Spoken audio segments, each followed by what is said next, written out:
evening, and welcome to the Comics Experience Graphic Novel of the Month Club, the Comics Masterpiece Edition for the month of March 2021.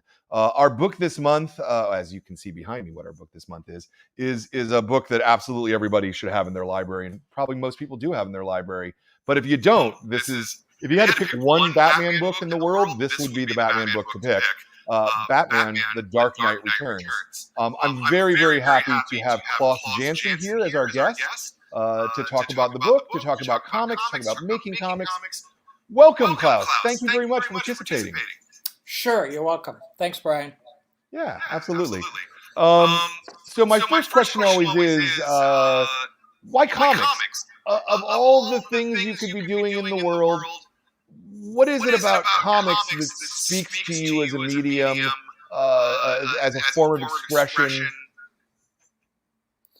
Brian, when I don't know if you know this, but I'll just say it, that I was born in Germany, and so I emigrated here with my parents. And one of the discoveries of America, besides orange soda, was comic books. And I was just fascinated by the idea of images and how they connect to words. And I learned how to read and write by reading Superman comics. So it left a real profound impact on me in terms of the power of images and the power of storytelling and the power of communication. And I was just totally really enchanted by that whole process.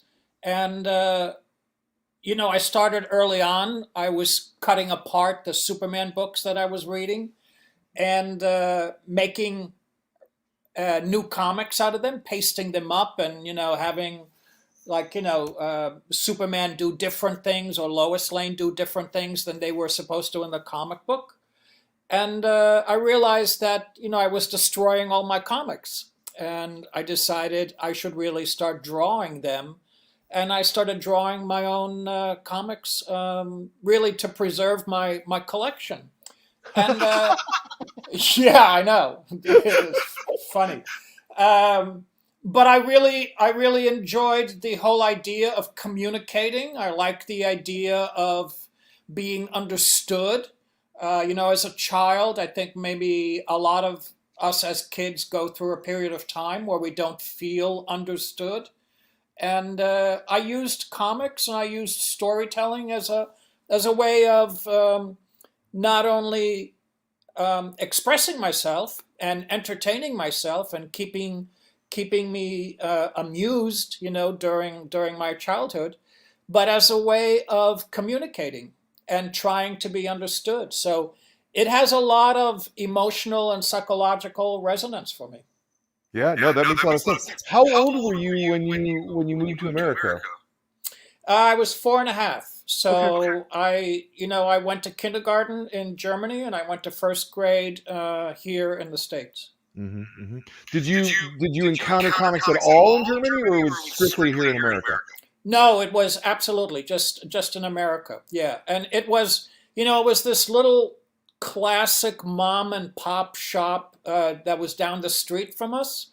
Yeah. They would sell candy and a couple of boxes of cigars, and they had a rack, an old wooden rack of comics that would come in, I think, pretty regularly. And, at that point they were a dime, so it wasn't too prohibitive. Yeah. And I started reading them, and then I started collecting them, and, I started drawing. Yeah. Were you, I'm assuming that you didn't have any English at 4.5, right? German was your primary language? Yeah, that's right. Right. Yeah. And that's so how reading comics was one of the things that taught you English. Yeah. Yes, that's right. That's exactly right. Yeah. Amazing. Yeah. Was this in New York where you guys moved? No, I was raised in Connecticut. My stepfather had a brother in Connecticut, so you always need somebody to walk you through a new country. So we settled in Connecticut, And the interesting thing about Connecticut at that time was that it was very, very, residential and very bucolic. That's the word I was looking for. I Yeah. was going to say bubonic, but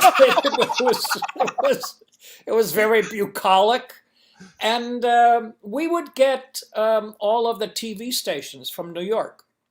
And that was a big attraction to me. And I knew at a very, very early age, watching those shows and watching the news, we would get the news from New York.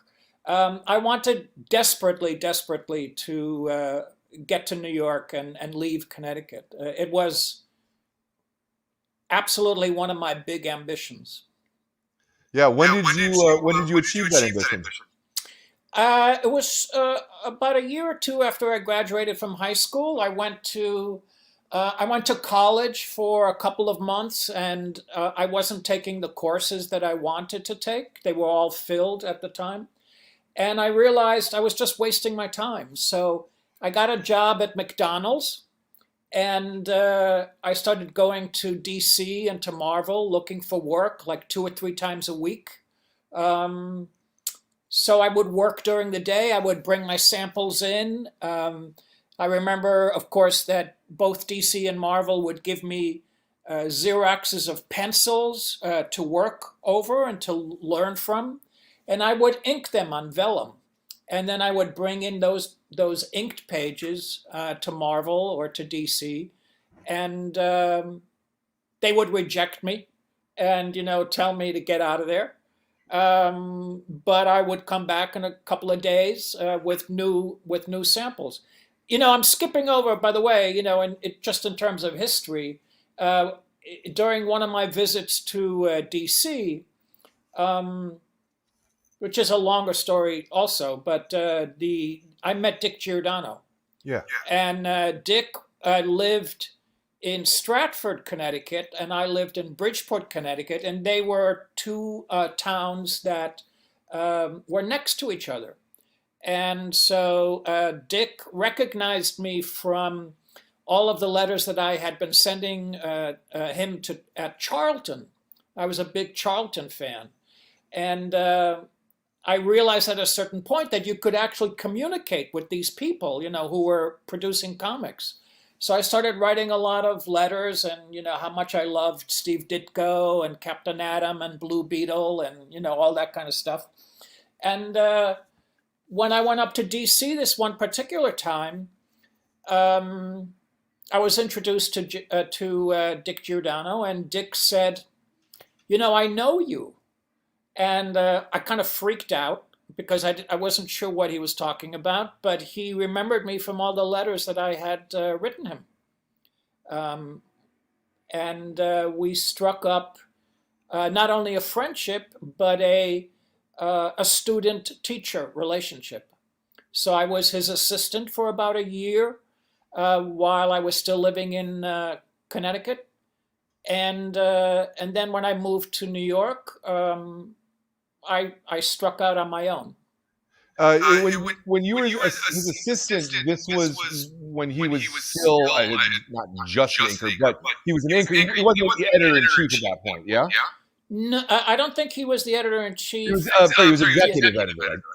Right. I think he might have been. Well, he never stopped inking, Yeah. so it's hard for me to place it exactly, Brian.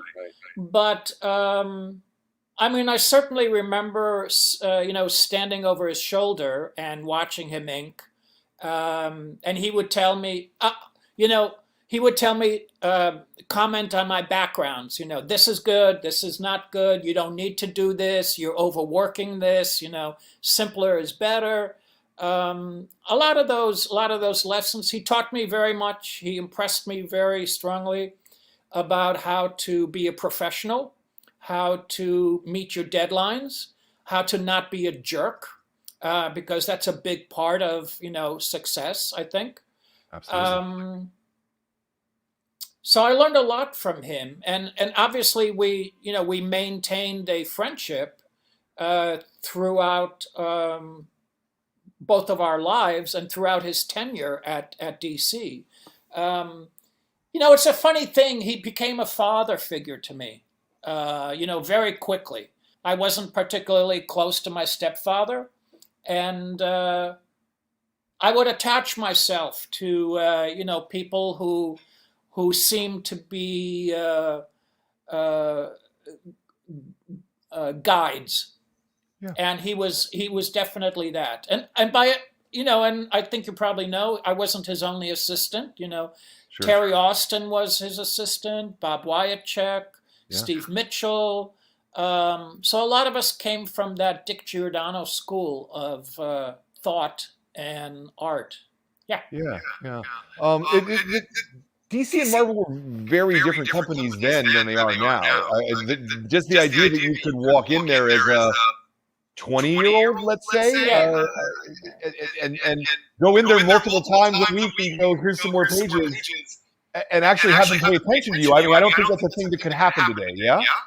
No, it's totally out of the question for both companies, both Marvel and DC, and a lot of it has to do with 9/11. The security is much tighter. A lot of it has to do with the companies are. It sounds so bizarre, but the companies are afraid of people stealing their ideas, people stealing their art, people stealing, and the other thing that people are afraid of, or companies are afraid of, is that if somebody should fall down, they would sue, Marvel or DC or the company that they happen to be visiting, and they want to avoid that. Marvel and DC were very, very different at that time. Let me tell you this, Brian. Yeah. When I went to DC on the day that I met Dick Giordano, I had read in a DC comic that DC gives tours on Friday afternoons. So I got dressed up. I was wearing a jacket and a tie and my Connecticut finery, and I went to DC. I think it was on 3rd Avenue, 909 3rd Avenue. And the receptionist, the receptionist said to me, what are you here for? And I said, well, I'm here for the tour, for the Friday afternoon tour. And she said, oh, well, we don't do that anymore. And I was, crestfallen. I was absolutely, so disappointed. And, when she said to me, we don't do this anymore, I couldn't think of anything to say. And all of a sudden I just blurted out, but I'm wearing a tie. As if, miss, I got duded up here. I don't want this whole thing to go to waste. And I think she felt so bad for me, and because I think I was on the verge of tears probably. And she said, let me see what I can do. So she went back and she got Jack Miller, who was, I don't know if you recognize that name, but who was the editor of Dead Man at the time. And I was reading Dead Man. I love Dead Man. So Jack Miller came out, apparently, having nothing better to do. Jack Miller came out and took me around. And he introduced me to Carmine, who was the publisher at that time, or the editor-in-chief. Neil Adams was there. He was working on a Adam Strange cover, a Strange Adventures cover. He had a little desk in the corner somewhere. And I met Marv Wolfman and Len Wein. They were hanging out in the cafeteria. So it was a lot of fun. I got to talk to Carmine, and Carmine did his Carmine shtick, which was he asked me which covers I liked on the wall of covers. Yeah. I didn't know what to say. What do I know about covers? I don't know anything about covers. I'm a kid from Connecticut. But it was a lot of fun, and that was when I met Dick, and we struck up a friendship. And I cannot tell you how important it is for anyone who wants to, enter the business or enter the industry or the firm or whatever you want to call it. to have someone give you advice. Yeah. It's really important. It's critical because you're a kid. You don't know anything. I No, still don't know absolutely. anything. Yeah, still don't. I've been doing this for 35 years, and I still don't really know anything at all. Well, then we're in the same boat, Brian. Yeah, the first time I ever visited DC's offices, it was they were at 666 with the Who's Who wallpaper, the yellow dots on the wall. Do you remember that? I do remember that. Yeah. It gave me a headache walking into that building. Yeah. You'd start. It's like a what do you call that when you have flashing lights? It's like an epileptic seizure. Right. Yeah. I couldn't understand how they could actually work in that environment, honestly. Well, they didn't do that through the entire hallway, did they? It was just in the front, right? Wasn't it? It was mostly the front and the first floor, yeah. Right. But there was a lot of it. Oh my gosh. Yeah. Those days, and I think you're probably leading into this, but those days of Marvel and DC were great fun, and I'll tell you, it was a real unique pleasure to have been there. That period of time and that experience and the way people handled themselves and the way the office was, the way Marvel was incredibly loose. I mean, Marvel was the first company that I really worked at. With Black Panther was my first assignment. Yeah. And so I spent a lot of time, at Marvel for my first decade or decade and a half, maybe two decades. And it was a very, very unique experience. It'll never, ever be repeated again. And anybody who lived through that time always talks about it in mythological terms, and deservedly so. It was absolutely magical. Yeah. The late 80s, early 90s, by the time I was starting to get involved, that mood was still there a little bit, but you could tell it was becoming more corporate. It was becoming more something other than that camaraderie. That's what I take from that 70s, 80s period is just there was this immense amount of camaraderie that you could go into the offices and there would be many people working together. Now everybody works from home, right? You don't go into the Marvel and DC offices as a creative person anymore. I mean, you might go in for a meeting, but you're not sitting in there drawing anymore. No, I mean, I never was in any case. I always worked at home, but the ability to visit the office and drop off pages and pick up new assignments, you'd literally be walking in the hallway and somebody would approach you and say, can you do this job? Can you do it overnight? Can you do 3 pages? Can you do 5 pages? Do you want to ink this book? So you really had a direct connection with the editors and with the editor-in-chief and the people that were up there. The bullpen, there is no such thing as the bullpen really anymore. It's very much watered down. The thing that I would say mostly, Brian, is just that it was a lot of fun. It was a enormously fun time. I think because, there was so much pressure to turn out books, although no one seemed to really take it seriously. Books were late and it just, that was the way it was. And there was, I'll tell you, as an example, Mark Gruenwald. Do you know that name, Brian? Absolutely. Right? Absolutely.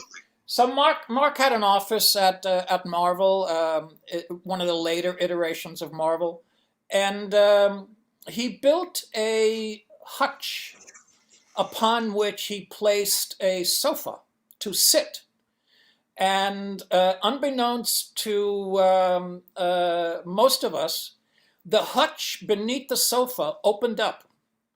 And when Jim Shooter would come down the hall looking for Mark, Mark would crawl underneath the couch into the hutch. Yeah, and that was fun.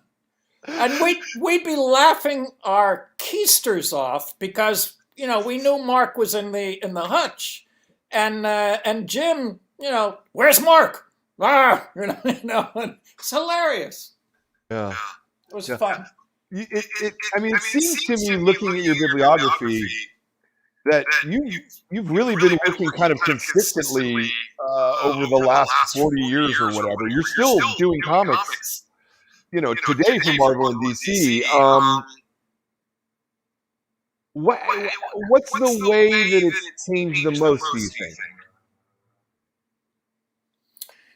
I think, we've gone through several periods where you can point to, radical change. So it's more than one change, during my lifetime at least. But one of the things that I've noticed is that that change usually is precipitated by a change in technology. So when we went, as an example, when we went to digital coloring or better paper or better printing, it was because it was available. The old 4-color comics from the 60s or the 70s were phased out because better printing became available. So on the one hand, a lot of changes were precipitated by changes in technology. And then on the other hand, a lot of it's interesting. Yeah, I was going to say, and I'll just say it, that a lot of the mistakes that the companies are making now have been made before. Oh yes. So in that sense, things haven't changed. The mistakes keep on repeating themselves. Yeah. It seems as though people have very short memories, which I understand. New people come in, old people get out. I think certainly we could talk about or mention things that have changed. We don't do thought balloons anymore. Yeah. We do decompressed writing. We do decompressed writing, meaning that a story that Roy Thomas wrote in one issue would now take 6 issues to do. Correct. We also do, what was I going to say? No, it flew out of my head, but it'll come back. So there are changes, in terms of how we actually tell a story. We don't do thought balloons, we do captions. I think also comics have become more violent, which I guess is a cyclical thing, because you could say EC was violent also, right? But I definitely see an uptick in the fans identifying with characters like Venom. Sure. And I find that interesting. I find that really fascinating. I'm not sure what's going on, in the generation of readers who are attracted to a character like Venom. So much so to make Venom the #1 book, more or less, depending on the month. Right. I wonder, do you feel any responsibility towards that trend, given that Daredevil was certainly a very violent book? I mean, one of the most covers that stuck with me the most from that Daredevil run, is Bullseye just, jamming the side through Elektra's chest on the cover of the book. That was pretty shocking. I mean, it wasn't violent because there wasn't blood spurting out or something, but as an image, it was a shocking image. Or Dark Knight, I mean, is got a lot of really just heavy, kind of dirty violence. And I understand that you were not using it in a way that glorified it, But do you think that there's a line between what you guys were doing then and what the audience now expects? Yeah, I think of the violence of Daredevil and Dark Knight is peanuts, compared to what we can or are allowed to see in comics today. I just saw a panel where, and this was online, so I don't I don't know if it's true or not, but a panel where Jason Todd shot a character in looked like cold blood. Yeah. I haven't read the book. I don't know if that's the entire story or if it actually happened or it's taken out of context. But one of the things that has changed is, of course, we don't have a comics code anymore. Right. And I'm against censorship. I don't approve of censorship. I think that we should regulate ourselves, and I think that we have I've always thought that boundaries and perimeters and some sort of a context spurs on creativity. Yes. That censorship is actually a way, or maybe censorship is not the right word, but boundaries is a way of provoking creativity within the writer and the artist to try and get around it and do the same story in a much more creative way.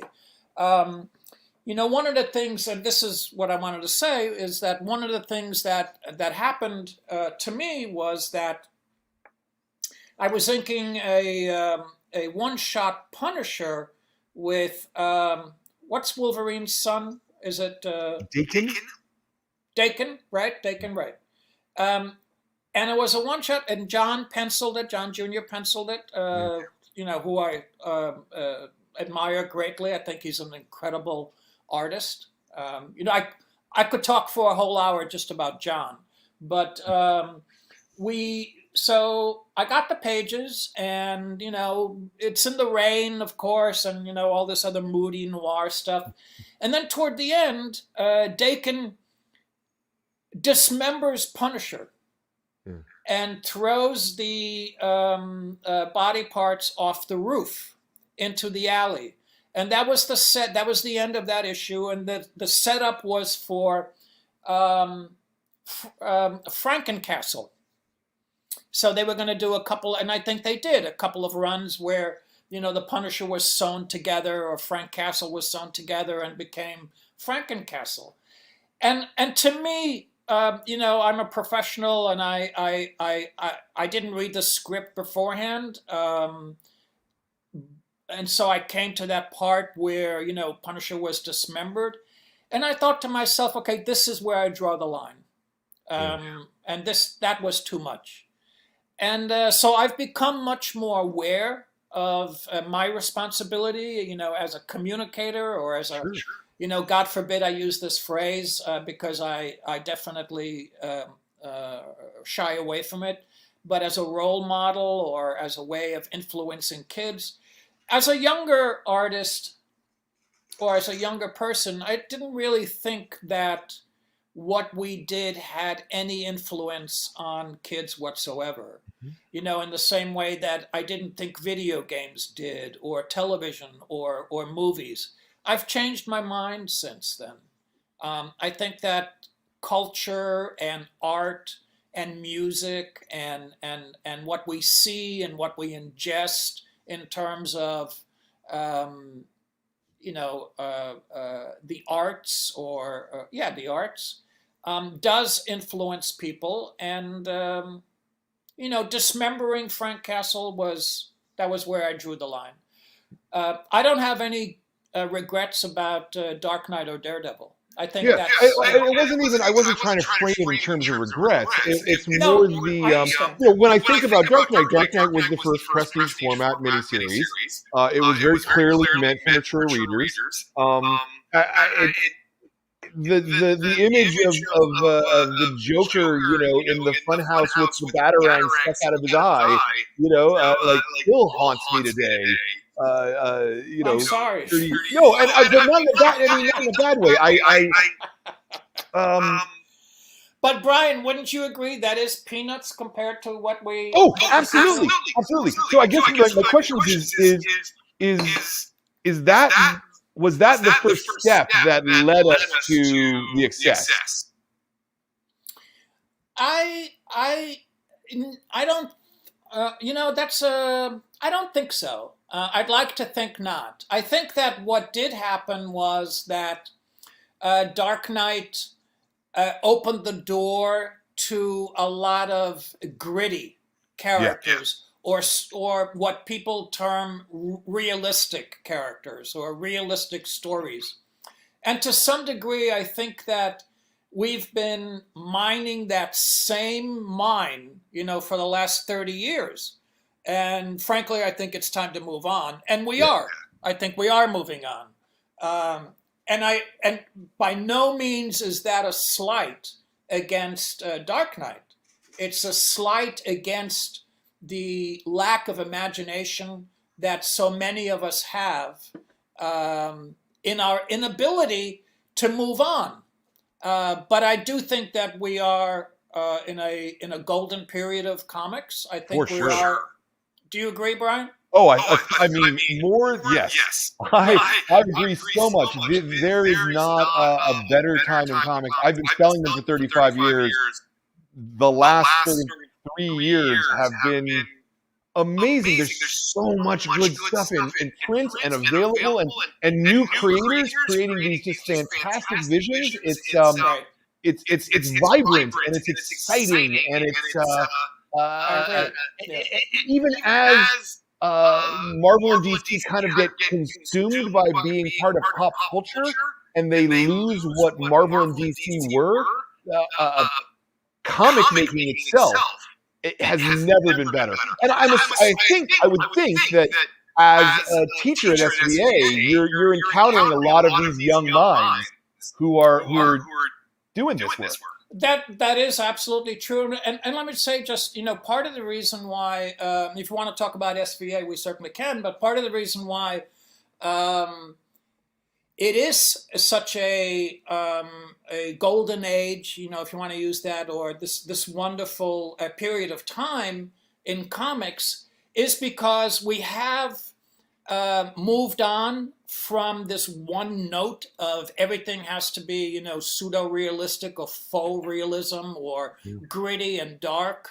And, there's a lot of fantasy books that are doing well. There's a lot of sci-fi stuff doing well. It is interesting, by the way. I always find it interesting, and this happens at SVA too. If you ask people to write their own stories, 3 out of 5 or 4 out of 5 will be dystopic. It'll be about the end of the world. So, that's an interesting nugget that I try to analyze. But again, you ask, how have comics changed? And one of the ways comics has changed is, again, the external forces have changed comics, and one of these external forces that I hadn't mentioned was creator-owned. Yeah. So the advent of creator-owned a business arrangement or a legal arrangement, or the possibility of owning your own characters, has absolutely invigorated the industry. And it's another example of how external forces always seem to change comics from the outside in. I find that, fascinating. Yeah, no, I think you're absolutely correct about that. Let's stick with the old times just for a little while longer, just a couple more minutes, because I'm sure. I'm just sort of fascinated by the process that used to exist. The Marvel line was what, 25, maybe 30 comics at most back then, and even Daredevil, which was I want to say was among the worst sellers until you and Frank came along, at least. Was still probably selling 150,000 copies or something that today we would go like, how? Nothing sells that. Yeah. No, that's right. Well, Daredevil, when I was on Daredevil a little bit longer than I was on Daredevil before Frank came on. So, Yeah. my 70 job something was. issues. Pardon? 75 issues, 74 issues, something like that. It's a pretty long run. I'll take your word 124 to for it. 196 I have. Sure, I'll take your word for it. I trust you, Brian. But my job at that time was to, and it was very specific. It was very laid out for me. My job was to keep the characters consistent looking, because continuity back then was actually important, and so they had, as you know, Daredevil had a multitude of pencilers. Gil Kane, Carmine, and Bob Brown, Gene Colan, and all those guys, and more, and all those guys I inked, and I tried to keep, Matt Murdock looking like, Matt Murdock. And then Frank came on, and it was another. I think it was just another penciler, and of course, it turned out that Frank was, much more than that, and we learned that in very short time. So that was an extremely exciting period. Both Frank and I lived in New York, and so we would bump into each other not only in the office, but we'd go out occasionally, have dinner or something, and there was a period of time when we lived about 4 blocks from each other.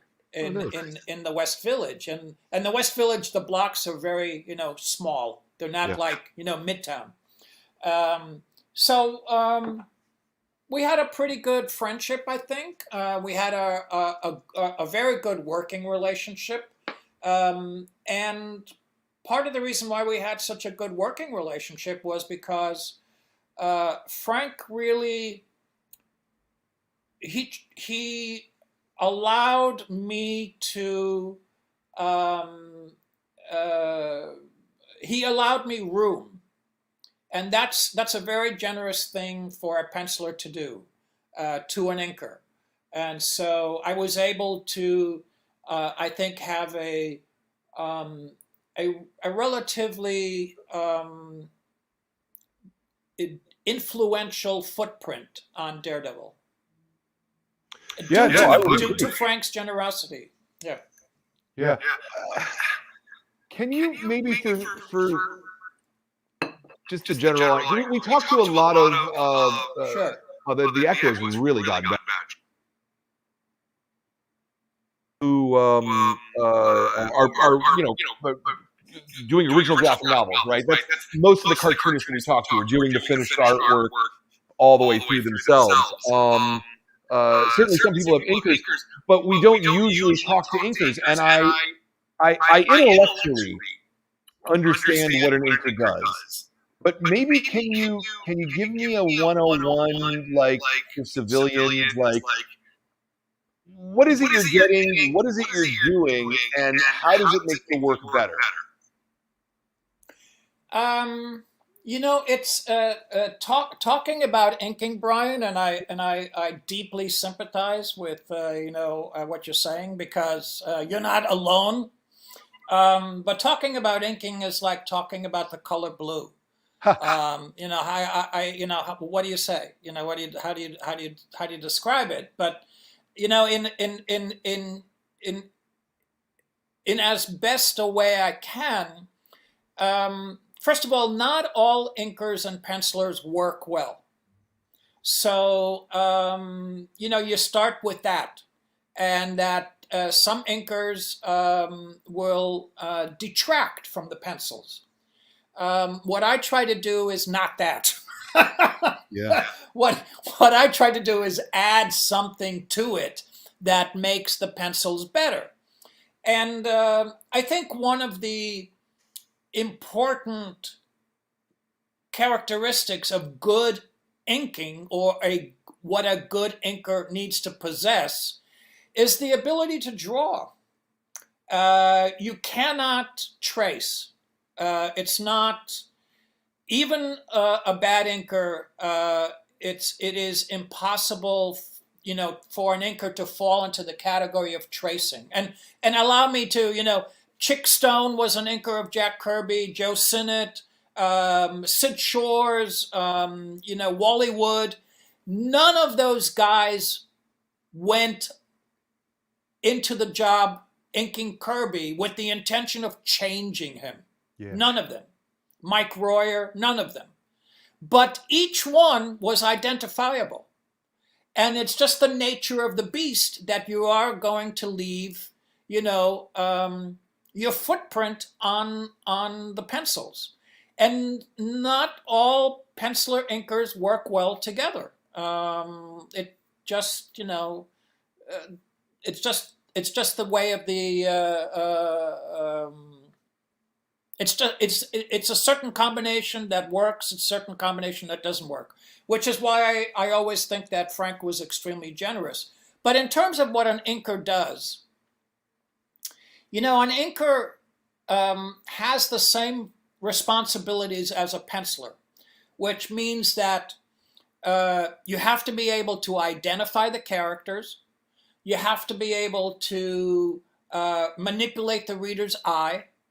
You have to be able to create depth because you're working in a two-dimensional piece of paper and you're creating a three-dimensional world. And, just between you and me, Brian, that ain't easy. Yeah. And so there's a lot of technique and there's a lot of tricks and there's a lot of practice that goes into creating those things, texture, the ability to replicate a credible world,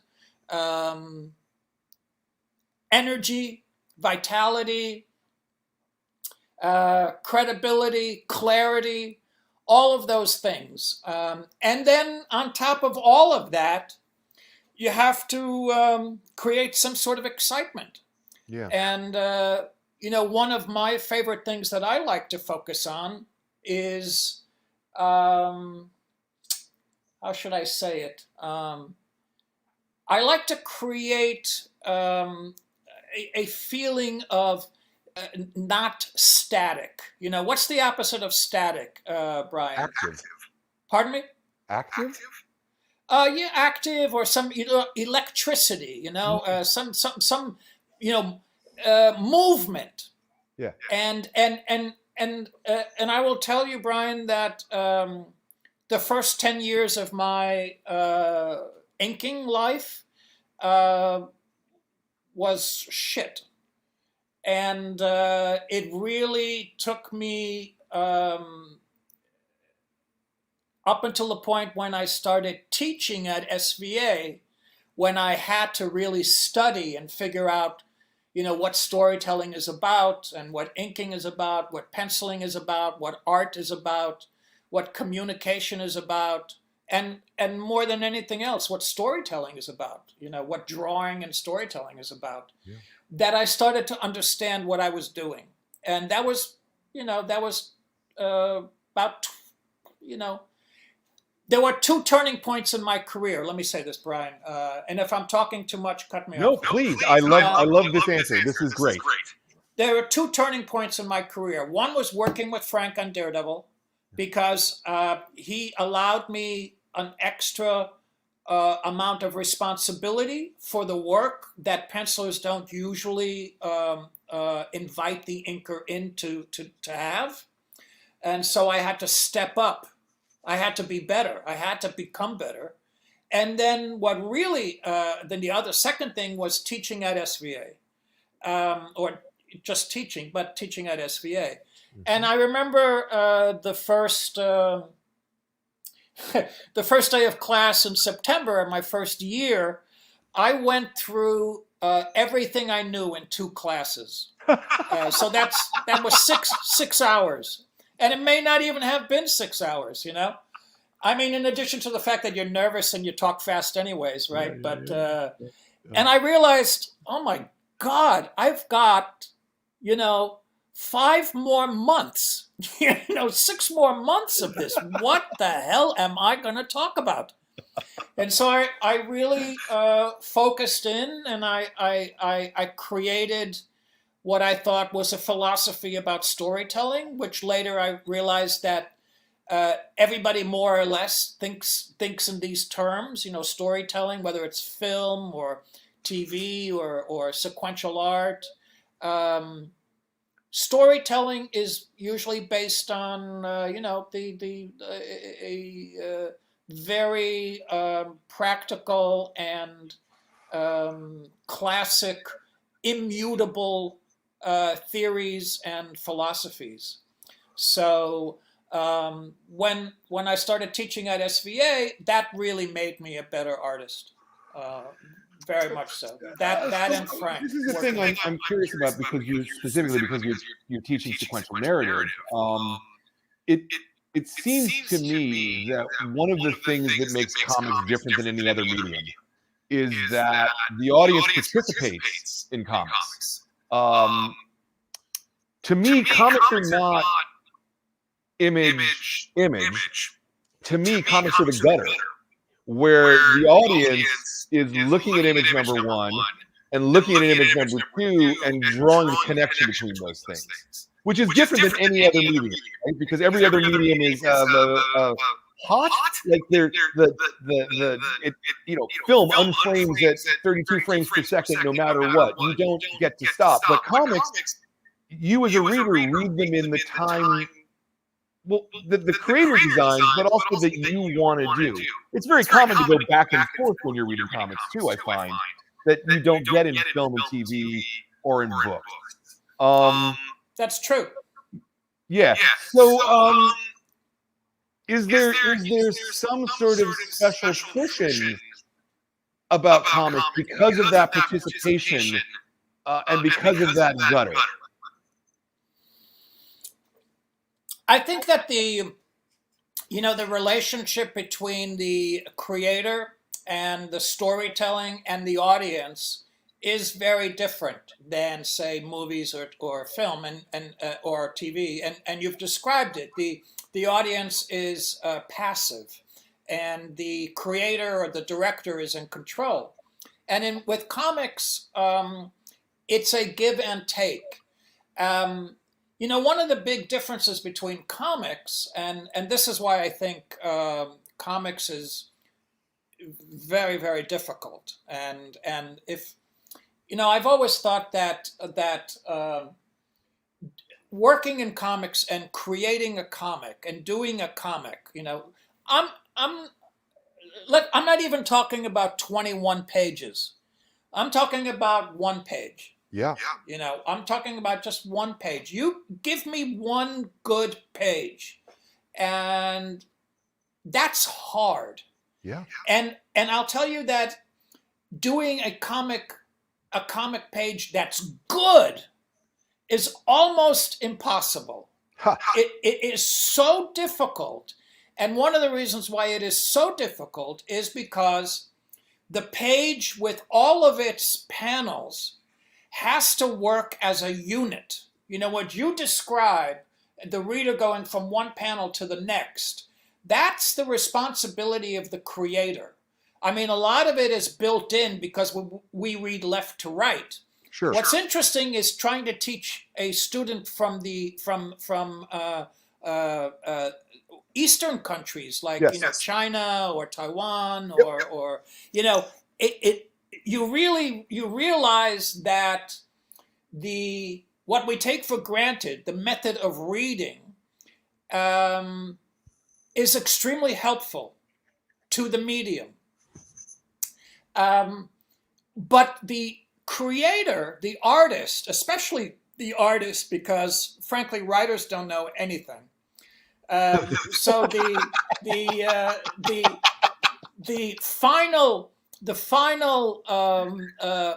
person who has the final say in it is the artist, and the responsibility of making the page hang together. Yeah.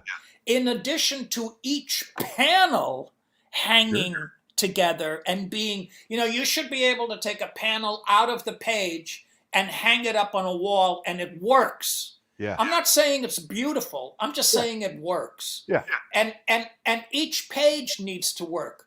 Yeah. So the relationship of one panel to another and the one underneath it and the one following that is incredibly difficult to juggle in your head. Yeah. And I'll tell you that we are in March, and I've been teaching the same class since September. Granted, we're on Zoom, so it comes with its attendant difficulties.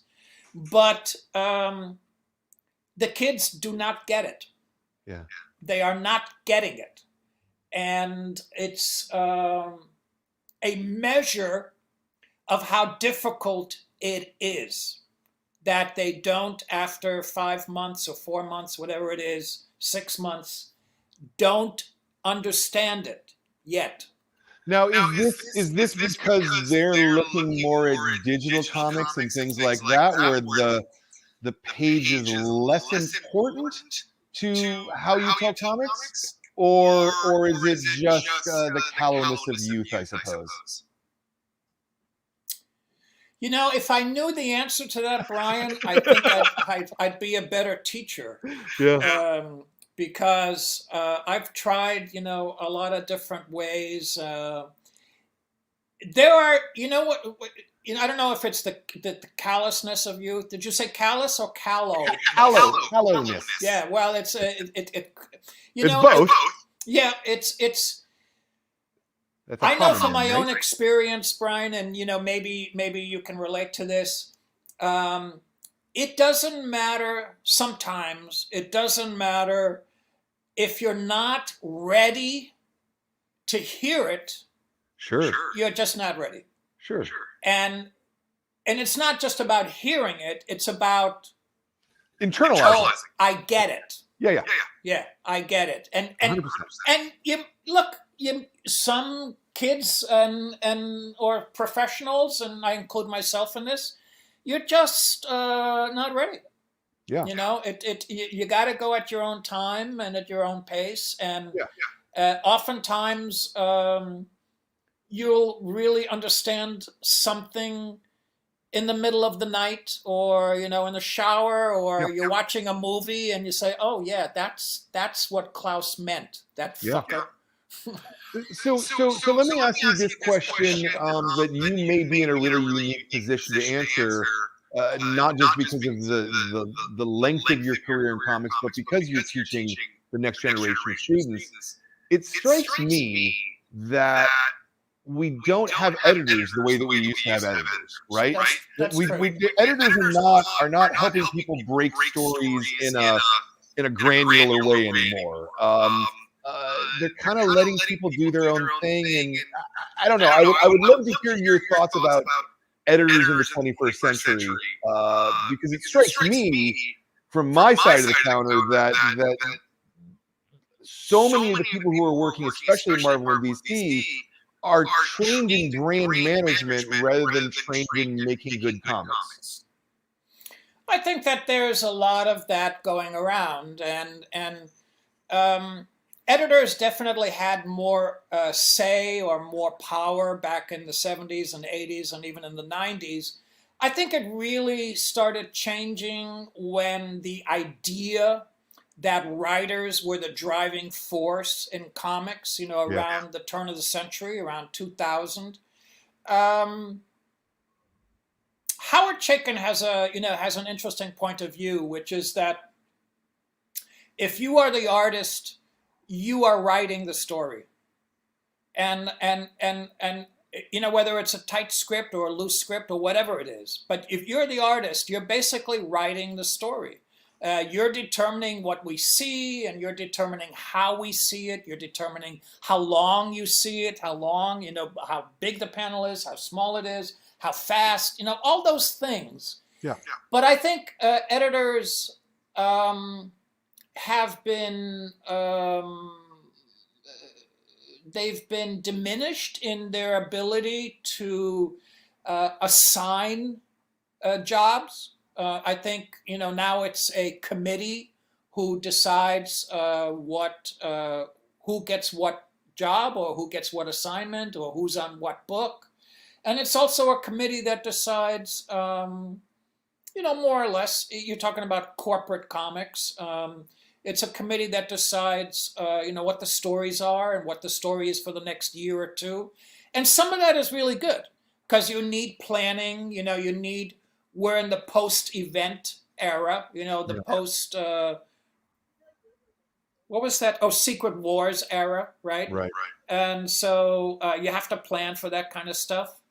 But I think the real problem, in addition to editors being becoming less powerful in their decision making, I think the real problem is that there aren't enough editors with an art education.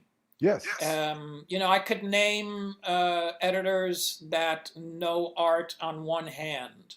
And most of the editors come from an English background or a journalism background or a literary background of some kind, which is absolutely, useful. Let's not kid ourselves or diminish that in any way. Absolutely. But I've been lucky enough to do some workshops at both Marvel and DC and other companies through the decades. And my experience with the editors, the feedback I'll get back most often, the feedback that I get back from editors, which is welcome, by the way, I very much appreciate it. But the feedback that I get back more often than not is that they appreciate being able to use artistic terminology so that they can talk to their artists and say, listen, your composition is off because, you did this or you didn't do that.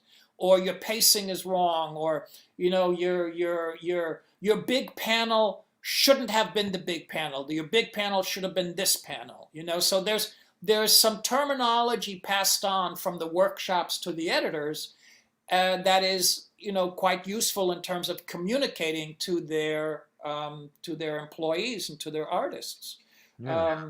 So that, I think, tells you how bereft oftentimes the art education is for a lot of the editors. And that's not, I don't mean to condemn them. I don't mean to, damn them. I don't think anyone took it that way, Klaus. I think hope that's not. a very accurate and fair way to put it. And I really like the fact that not only are you doing these workshops, but that Marvel and DC want those workshops. I mean, so that says they understand that there's a problem, not a problem, but that they want to get better. So I think that's fantastic. Jordan, you put up the question sign. I know we have did you turn it back down again?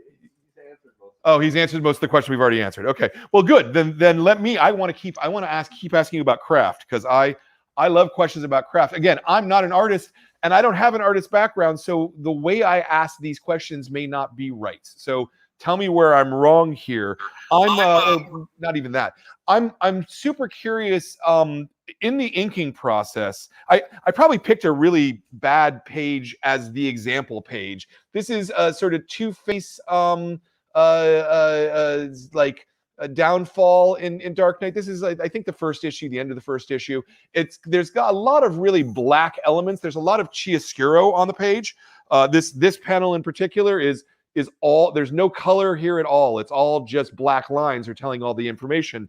But then the individual line work. So I guess my question is as when you're making an inking decision, how much is black the answer versus feathering versus getting in and noodling? I don't know the right way to ask that. Did that make any sense? Yeah,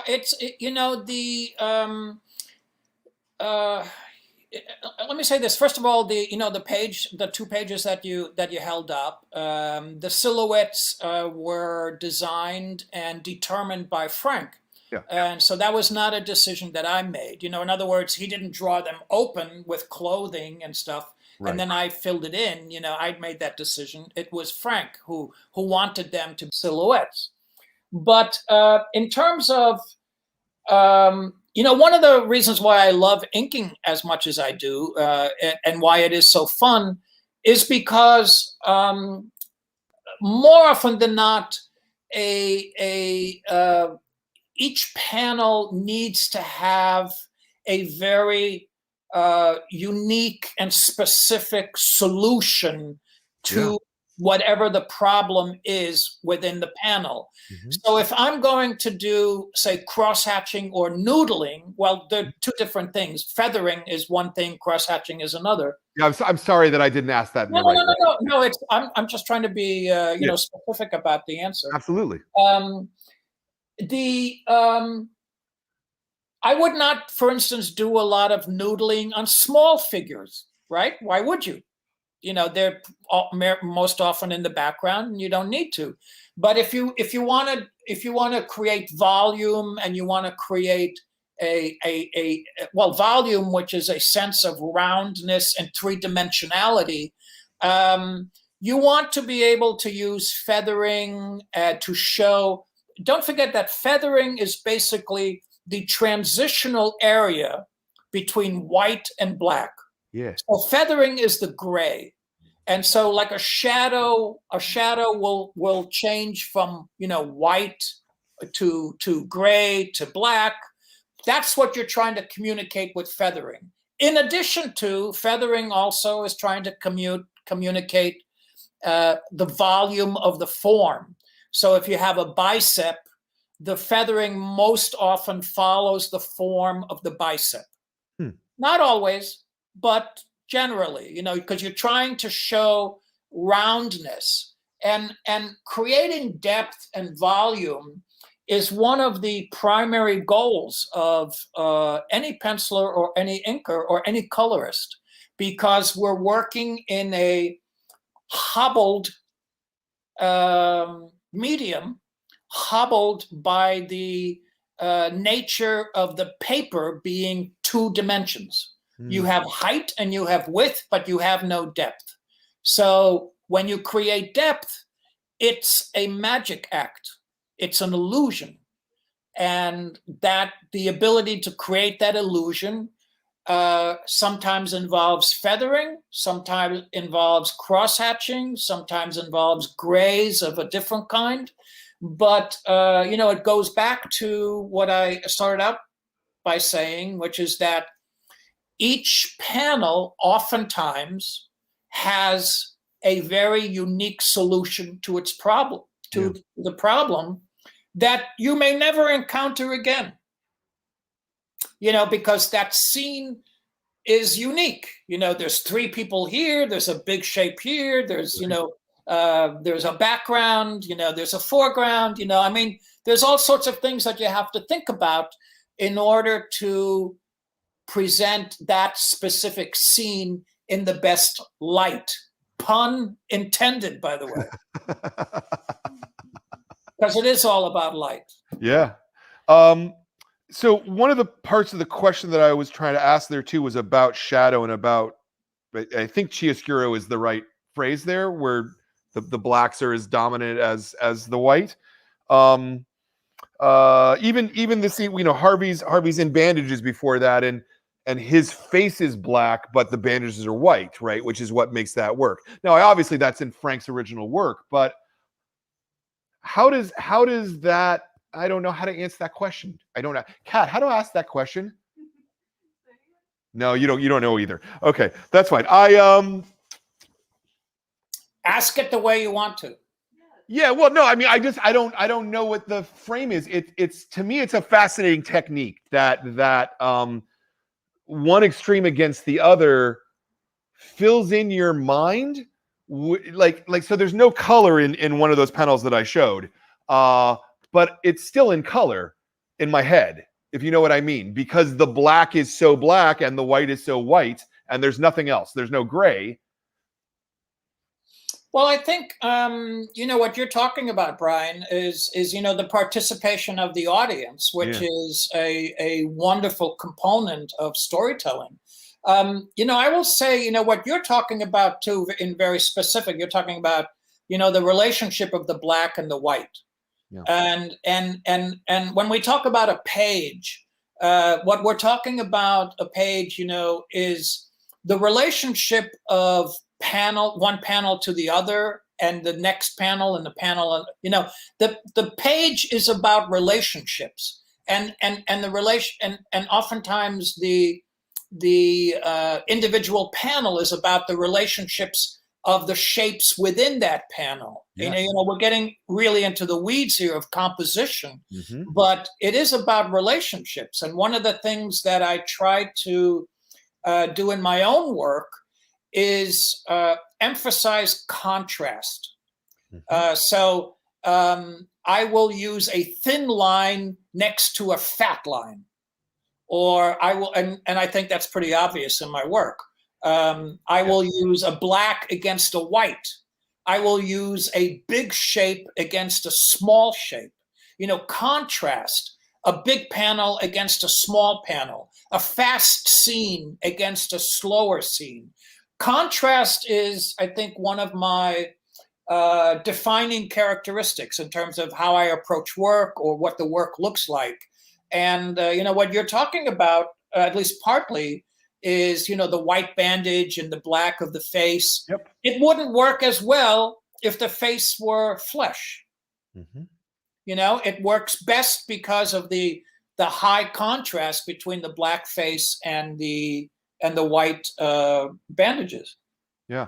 It's fascinating because I was literally just flipping through the book. Here's a page. Let's talk about this page. I could do that with almost every page because there's decisions like that are made on every page. And this is the part of creativity that I find the most fascinating, because it's a thing I can't do and I don't actually understand it, but I can see the magic as it happens. And with Dark Knight in particular, Lynn Varley's colors are very different than what Comix colors were looking like at the time, and the colors very much a part of the design of the book, it seems to me. How did that change your inking, or did it? Was she working around you? Were you working towards her? How does that part of the process work? I think anytime I see some pages that are colored, I will integrate that into the subsequent pages and the subsequent issues. So what Lynn was doing was relatively flat, in the sense that it wasn't, it didn't have a lot of texture. It didn't have a lot of bells and whistles. It was pretty fundamental. It was, in a lot of ways, it was like the 4-color press. Mm-hmm. So it was in a good way, and I'm not by any means saying this as a criticism, but it was simple, and it didn't distract from the artwork and the storytelling. So that's a big deal. That's really wonderful. And once I saw what Lynn was doing, I realized that I could do more texture, and I could do more line work, and that she wasn't the colors that she chose and the technique that she chose was not going to fight that. So we were, in a sense, a team working together. But I always react to the coloring. And try to, compensate or integrate and work with the colorist. For Dark Knight in particular, how far ahead in production were you? I mean, were you like 8 pages ahead of Lynn, or how did that part of it work in terms of you adjusting? At that point, it was chaos, Brian. It was chaos. So I couldn't tell you, who was ahead or who was behind. Right. I can tell you that the first 20 pages we did at the beginning of a year. I don't know what year it was. And then we took a break for like about 6 or 7 months. Huh. And then we picked up on, I think on page 21 or somewhere around there, maybe page 22. It was the taxi cab scene that Okay. Walter Simonson was driving the cab. Yeah. And I switched from doing mostly brush, I think, in the first 20 pages. I switched to pen after that, and I stayed with mostly pen after that. I forgot what I was doing, in between, but at some point the book became a little late, as I remember it, and As I remember it too, I feel like there was a 8 months late at one point between 3 and 4. that's I guess that's possible. I'll have to take your Yeah. word for it. I would hope that it wasn't that late, but Yeah. what did happen, Brian, was it was insanity. Nobody expected and nobody could predict that the first issue or the second issue was going to make as big of a impact. And Frank was on the cover of Time magazine, and Rolling Stone, and I'm exaggerating, but you know what I'm saying. And DC was astounded, I think was the word, at the reception and at the sales and the reaction to it. And so they were actually okay with us being late, because they realized this was a unique book. Correct. And that it didn't matter. Yeah. And if I may mention, Dark Knight Returns #1 was the first comic book that ever went to a second printing. Yeah. So that tells you the impact that it had, and the chaos that ensued as a result of the stress and the pressure and DC and all of that stuff. So it was it was like strapping yourself to the hood of a car and just hoping you don't fall off. Yeah. It's interesting because Dark Knight I think went through like 5 or 6 printings at least. At least, yeah, I'm sure. But the second printing is almost indistinguishable from the first printing, because nobody knew at that point at DC to put the word second printing in the indicia. So the way that you tell the difference between a first printing and a second printing is the inside front cover. There's a Batman shadow, and it's slightly out of register on the second printing. So there's like this shadow under the black that makes it a second printing versus a first printing. The silly pieces of trivia that I happen to know. Was the difference in the format, did it make any difference to you in terms of it being prestige format, being glossy, being 48 pages as opposed to being a 24-page story? Did you approach it differently at that point? I think you have to, Brian. You're the old 4-color press was extremely forgiving in terms of mistakes, wouldn't show up as clearly, or a bad ink job wouldn't show up as clearly. I think with better printing and better paper, you really had to be a little bit more judicious and careful. I mean, I've always used a lot of white paint, but I really used a lot of white paint on Dark Knight. At least the first issue or 2. I think by 3 and 4 we sort of figured out what we were doing. But yeah, absolutely. You can't do your best work unless you factor in everything, and the kind of printing that you're going to get and the kind of coloring that you're going to get definitely affects the work. There's no doubt about it. And a good artist should factor that in. Yeah. You do you work today? Do you still work physically, or are you working digitally at this point? At this point, most of my pages are hybrid. Okay. So the originals are really quite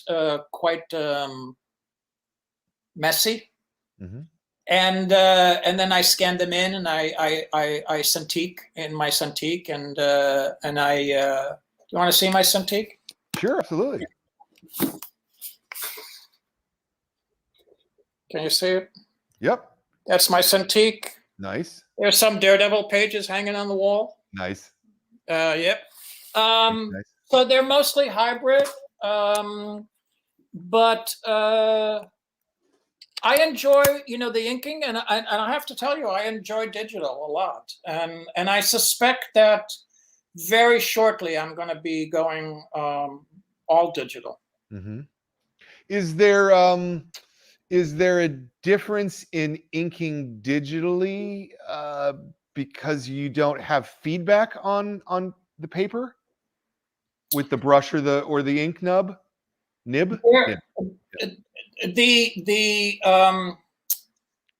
The inking that I do on paper, and of course it depends on the paper that you use, but the paper that we get from DC or from Marvel is pretty rough compared to, say, some of the paper you could buy in an art store. It's much smoother and much slicker.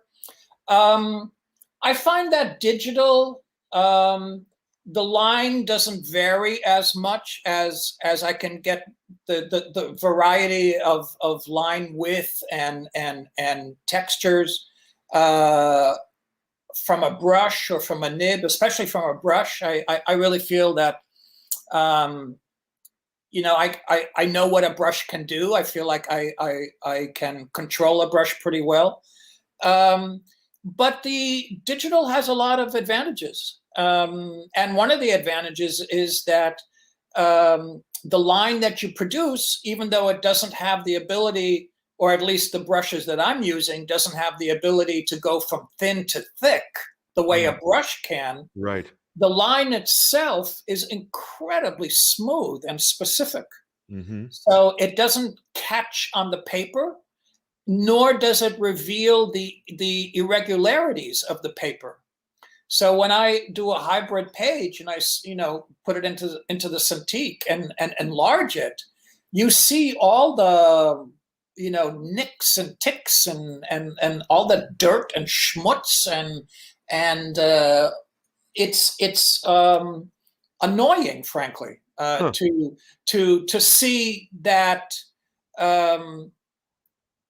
the work can be that ragged, and that in digital it's actually very, very clean. Now, you can choose to admire that, or you can choose to say, oh well, it's cold. I mean, because I would say that one of the things that I've always admired about your work is it has an earthiness, it has a groundedness, it has a physicality of some kind. And in my head, at least, always part of that was that roughness of the paper, I suppose. Well, it's that, and also I think that it is that, certainly, but I like to think that my work has weight to it, and Yes. that there is some that the figures that I draw or the figures that I ink, are not going to get blown away by a gust of wind. There is weight to them. Yeah. The way they sit, the way they stand, or the way they're inked, the way they're penciled. But I think what happens with digital, and I do find this interesting, and it's something that we talk about in class a lot too, is that the problems that need to be solved are the same whether you use a brush or a nib or a pencil or digital. Yeah. Now, it's your responsibility as an artist to solve those problems. You have to create depth, whether, as an example, whether you're using brush or a pencil or digital. And if the line doesn't vary and you can't create volume that way, or in the way that you're used to, well, then you got to figure it out. You got to do something else. You got to figure out a different way. So a tool is a tool, and it's really only as good as the ability to manage it. Absolutely. I suspect you're going to reject the premise of this question, but when you're designing a page, is it more important to be focusing on the panel to panel elements versus the layout of the page versus, say, the propulsiveness of the page turn? Was that even a valid question? I don't know. No, yeah. I think, it's interesting. Eric Larson has a theory, which I find interesting and satisfying. And his theory is that, the end of each page should propel you to the next. Yeah. So each page should have a cliffhanger. And I think, what's interesting, and this is one of the things that kids don't get. Kids these days, they don't get that you have to think of something. You have to have a philosophy. You have to have a theory. And so if Eric Larson's theory about ending each page as a cliffhanger, that's something that determines and affects his storytelling. And here's a better word: it organizes his storytelling. Yes. He has a theory, and it makes sense to him, and you can see it on the page because you need an organizing mechanism, whether it's depth or black and white or propulsion, using your word, or leaving the page at the end as a cliffhanger. But I'll tell you that the word you use, design, is the hardest thing to teach and the most important thing to learn. That's certainly what I've bumped up against. Design, composition, incredibly difficult to. Let me say this, Brian, and and I'm getting into my teaching. I'm putting my teaching hat on. Absolutely. I did an assignment. I did an exercise in class on Monday. I teach on Mondays, and I gave the class a one-page script to focus on and draw quickly a rough layout, and focus on composition and design, because that's the second semester is about composition and design. It's really important.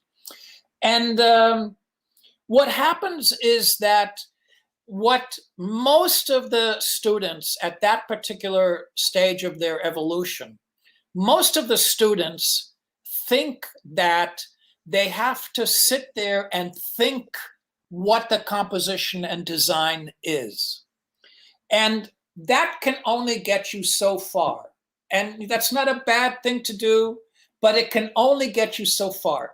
The real creativity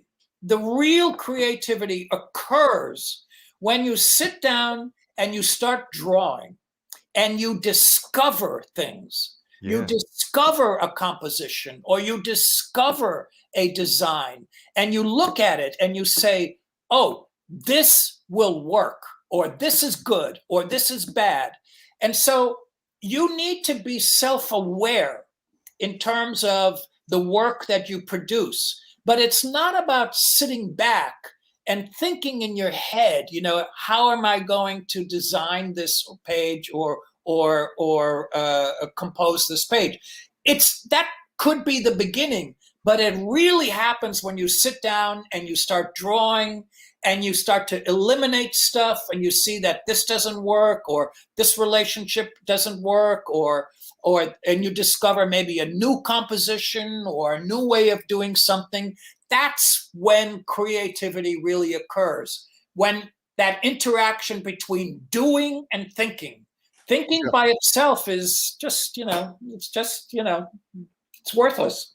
Yeah. So in a way, it almost seems like much of the work is done in the thumbnail stage then, where you're finding that how this image works or how it moves or how it balances the page, and finishing the work is sort of a different part of the brain. Is that it? I mean, I've heard this from many cartoonists at least.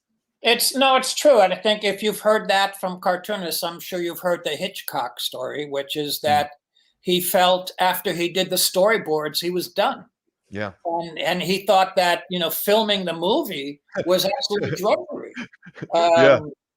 Yeah. And I think to a large degree, actually penciling, I really like drawing. So I do love to pencil.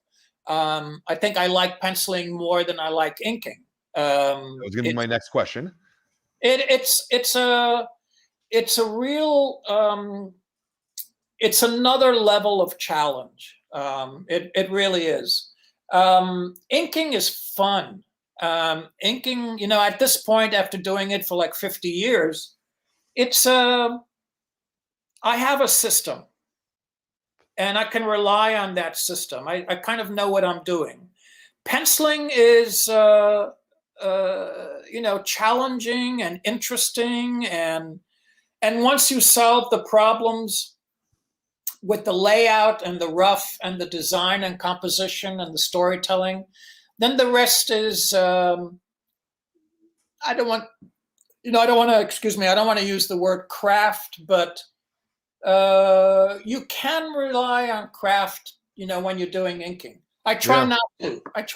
I try to be, awake and alive. But yeah. Yeah. So, it's interesting because most of the people I talk to are cartoonists in the sense that they are penciling and inking their own work. And so there's not another person who's doing the finishes on the work. And the most common thing I hear is that inking is a thing that they do, and it's very subconscious at that point. They're not if they focus on it too much, it doesn't it freezes up or something. That it's it's the thing that's when they listen to the podcast, is when they're inking. They're paying attention to something else in their forebrain, and it's just their back brain that's or something along those lines. Yeah, it needs to be spontaneous. Yeah, it's true. Yeah. So okay, so here's another question that I think you're probably uniquely poised to answer. When you came into the business, the standard format that an artist would be asked to do. I mean, certainly you were asked to do 4 pages at a time, 6 pages at a time, but it was a 24-page package, let's say. Today, the students that you're graduating are almost certainly, the majority of them are going to end up doing graphic novels, which means doing 200 to 400 page long stories.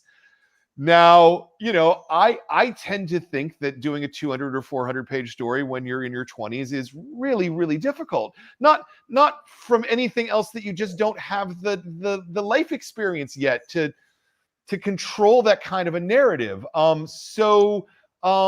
Is there something you can say about that, about the machine, I guess, that we're putting young cartoonists into, that maybe they're not equipped to do the best way?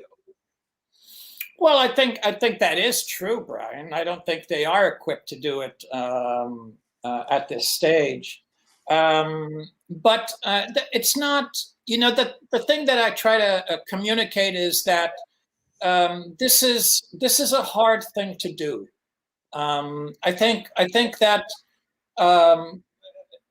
again, to do it well, to create a comic, or to do a good job in sequential narrative and visual narrative, is difficult. It's very,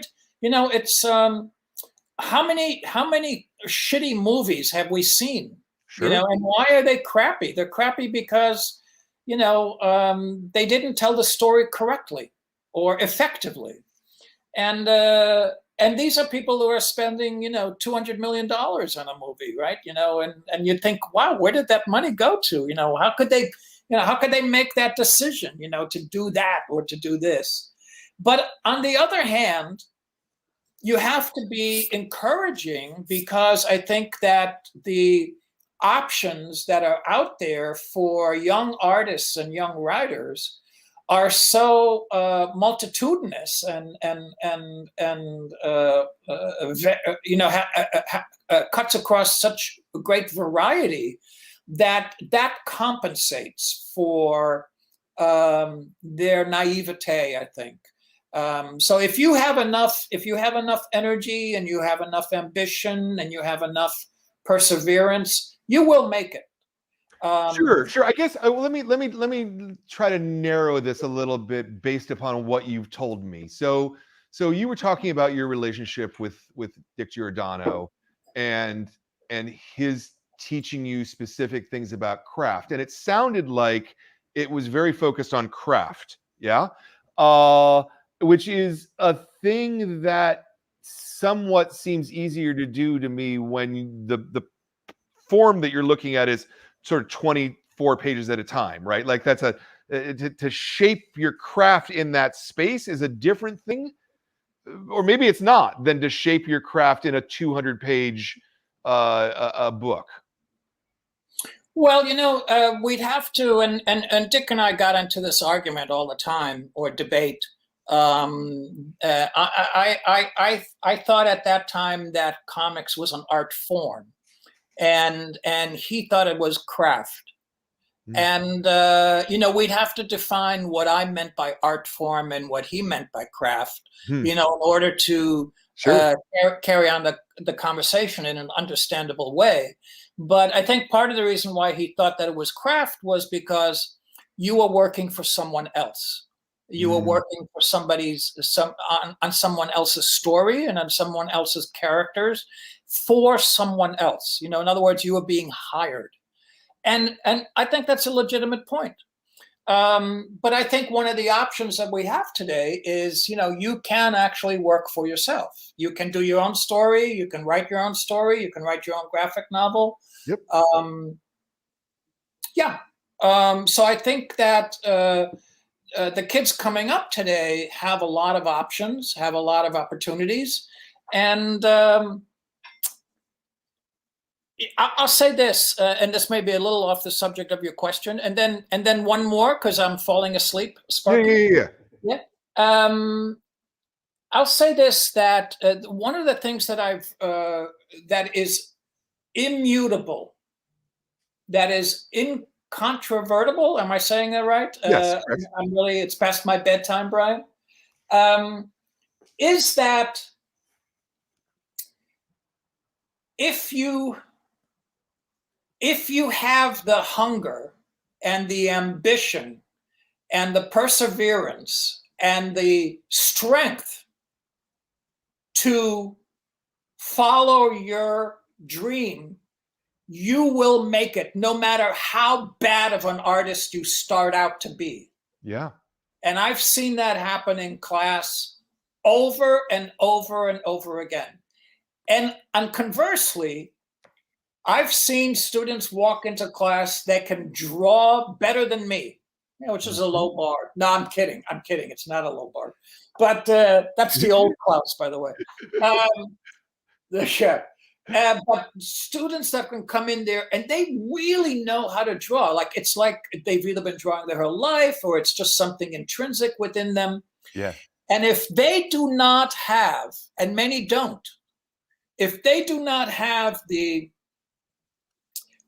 stick-to-itiveness, or the ambition, or the thick skin that is required to hear criticism, every single one of those personalities fails. Every single one, every single time. It is the law. It's like a law of nature. And I've seen it happen every single time, without exception. It's an amazing thing to watch. And that's what frustrates me the most in school, because I can tell you who's going to succeed or not. Yeah. I know who's going to fail, and I know who's going to live a life of not fulfilling their dream. I can tell you right now in my class who's going to make it and who's not going to make it. And it really pisses me off that these kids don't get that. Yeah. Yeah, no, I know exactly what you mean. This is a thing I feel it like, as a comic book retailer, because people send me stuff all the time, and I can tell in 2 seconds this guy can be a comic book artist and this guy can't. It's very interesting that it's pretty easy to figure that out, and some people have it and some people don't. You absolutely need that personality. Yeah. That is going to get over and overcome. Yep. And if you don't have that, don't bother. Yeah. Yeah. Just don't. Really don't. Save yourself a lot of tuition money and really don't. I mean, tuition. Well, this is the thing that I genuinely worry, right? That we've got 6 different schools graduating classes of somewhere between 10 and 20 people every year. 60 to 200, let's say, new cartoonists going through an educational system getting fed into this meat grinder, and the world has changed. I don't know. I look at a lot of these kids who are being asked to do 200- and 400-page books, and their advances are like, $5,000, and they're not even making minimum wage. And it's a really different world than the world you grew up in, which it is what it is. So, it's hard, Brian. It's hard. Yeah, it is. Any kind of success is difficult. And in this medium, especially, it's very, very difficult. You really need that personality. So it's a combination of, I don't want to use the word talent, but what you know and what you can do, and your ability to weaponize it with it. Yeah, absolutely. Okay, so here's where I would do with it's always sort of last 2 questions. I think one of them you almost already answered. So the last question would be: is there anything you want to plug? Is there anything you got coming out that you care that people look at, that you want to get eyes on? You don't have to have an answer, but if you want to plug something, I've got what's coming out. I've got a short story that I worked on with Matt Kint for Bad Idea that I'm about to start inking next week. It's an 8-page story that the 2 of us sort of collaborated on. I'm really happy with that. I've got an 8-page story that I penciled and inked in the Pride issue, the DC Pride issue. I guess that's coming out in June. Okay. And most importantly, I think the creator-owned project that I'm working on with my collaborator, Pablo Ramundi, Sacred Creatures. The first volume has been out for about 2 or 3 years now. We're working on the second volume. That should be out this year, I hope. Hopefully. Excellent. And that's something that... serialized first or a straight-to-graphic novel? No, serialized, yeah. Nice. That's right. It'll come out as floppies and periodicals. Don't call them floppies. Don't call them floppies. I love you, but don't call them floppies. They're periodicals. All right. I've been corrected. Floppies is just a derogatory term. I really really? I didn't know that. Well, because what did they make you think of? Floppy. Come on, man. No way. Cool. Well, Sacred Creatures. Yeah. So everybody should be looking out for that this year. Yeah. Definitely. Nice. Nice. And so then the other last question, which you've really answered this whole time, but maybe you can summarize, is we have a lot of people who watch this series of videos. There's almost 200 hours of videos here with talking to various cartoonists. A lot of them are wannabe cartoonists. What would be the piece of advice that you would give a wannabe cartoonist? And it doesn't have to be physical. It could be spiritual. It could be mental. It could be emotional. If there was one thing to summarize, what would it be? You gave a lot of great advice, though. So I think just in terms of practical advice, I mean, you definitely need to. I think one of the best. Let me say this. I think one of the best pieces of advice I can give anyone in their life is to be self-aware. And I spent a lot of time in analysis and in therapy. And that really helped me to understand myself, what my weaknesses are, what my strengths are, how to overcome, the weaknesses. And, what I'm good at, what I'm not good at. Being self-aware is amazingly useful, but I know that that's something a little bit abstract for a lot of people. But in terms of practicality, I think that education is absolutely necessary. And if you can at all afford it, go to school for art, pick a good art school, learn how to draw, study film, study comics, learn how to storytell. You need two disciplines to succeed in comics. One is you have to know how to draw, and the other is you have to know how to tell a story. And both of them are really hard. They're really tough. And even if you don't have access to a school or have the money to do so, everything is out there. YouTube is out there. People are willing to help you. There are books, there are films, there are classes you can take online. Educate yourself. The master classes, take some of the master classes with some of the directors that are on there. The Neil Gaiman one was pretty good. Learn. This is not a medium that you can fake your way through. You really have to know what you're doing. Yeah. No, absolutely agreed. Thank you so much for that, Klaus. I want to thank you for your time, your generosity of your time here. Sure. I want to thank you for staying up late to do this. And the work's 30 years old, and I want to thank you for this work. This to me is one of the seminal books of comics, and your inks are as important of a part of this as anything else. And I thank you for doing this.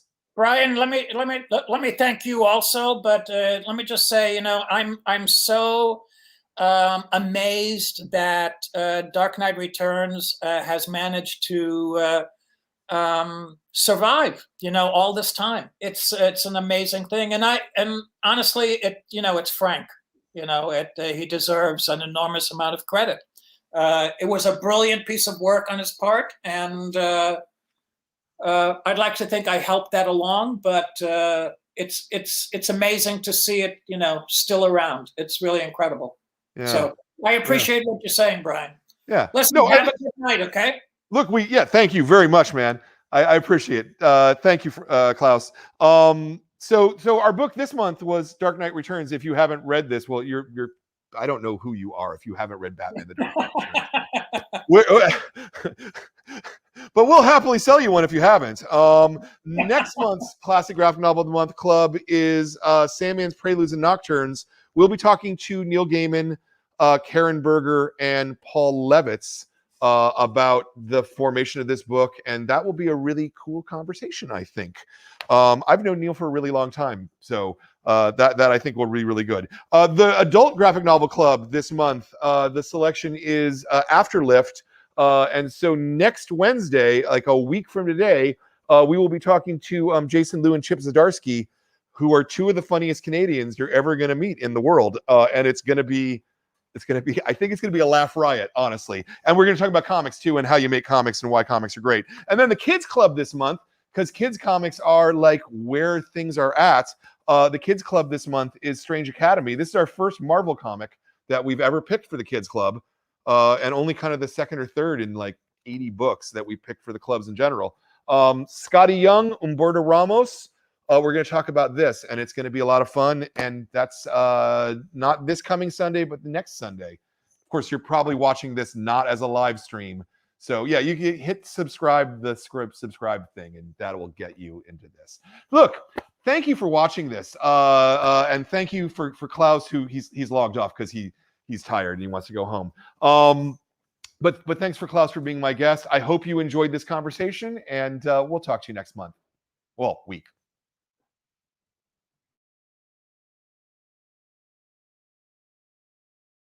Thanks very much for watching this episode of the Classic Graphic Novel of the Month Club.